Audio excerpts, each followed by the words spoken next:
Welcome back to my channel.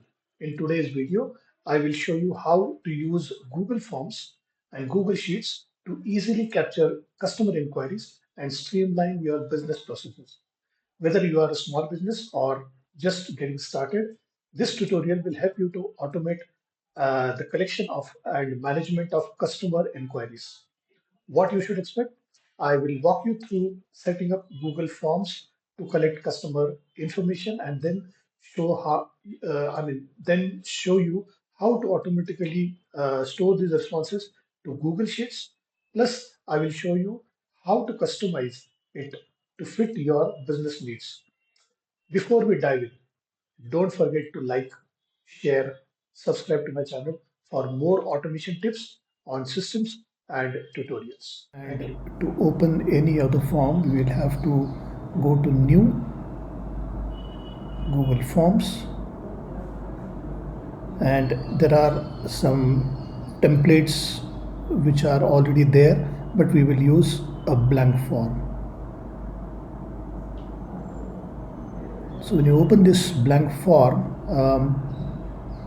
the first thing you should do is change the file name to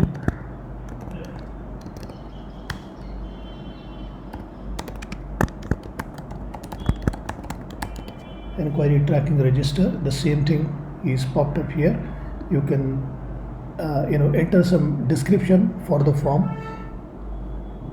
The first question which you want to ask the customer is name, customer name, or just name. Then this should not be multiple choice, this is short answer.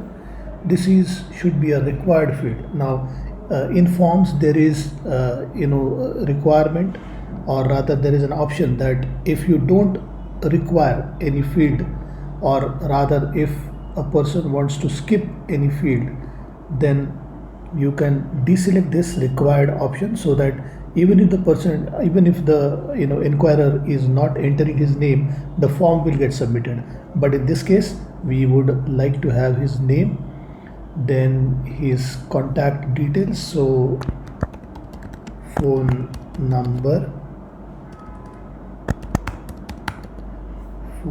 this will be a required thing. We will also mention here okay, we will go ahead. Phone number, which is a required thing, then add his email ID, which is a short answer. Then we will have to ask him his what type of products he would like to buy, so product list. So when I say product list, ultimately we have to have a checkbox or multiple choice questions. So we will write checkbox, and then in checkbox we can write our product name as product 1, product 2, product 3,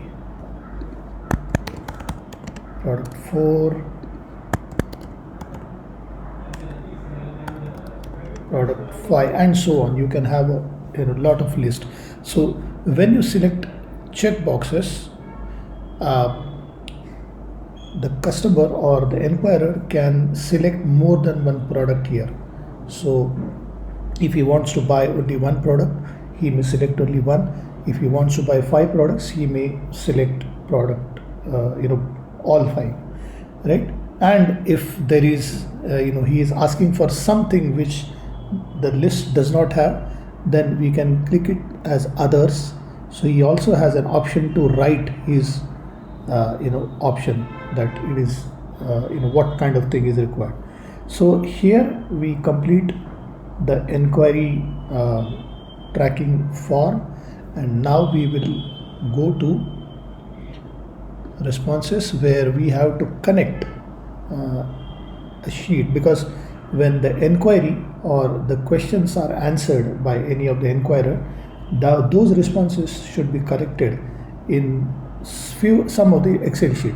So we have to link the sheet So we will click on link to sheets and we will say create new spreadsheet, or if at all you have any existing spreadsheet where you want to collect, you can select this.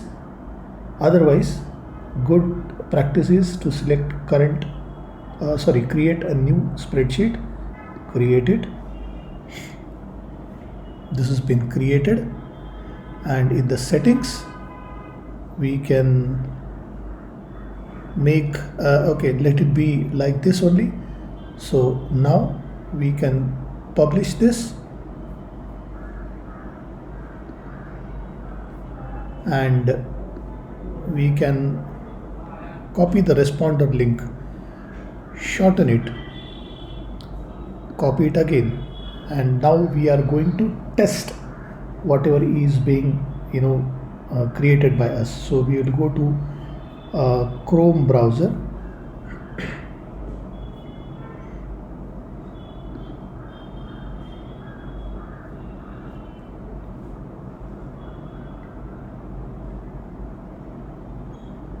and in the Chrome browser we will select incognito.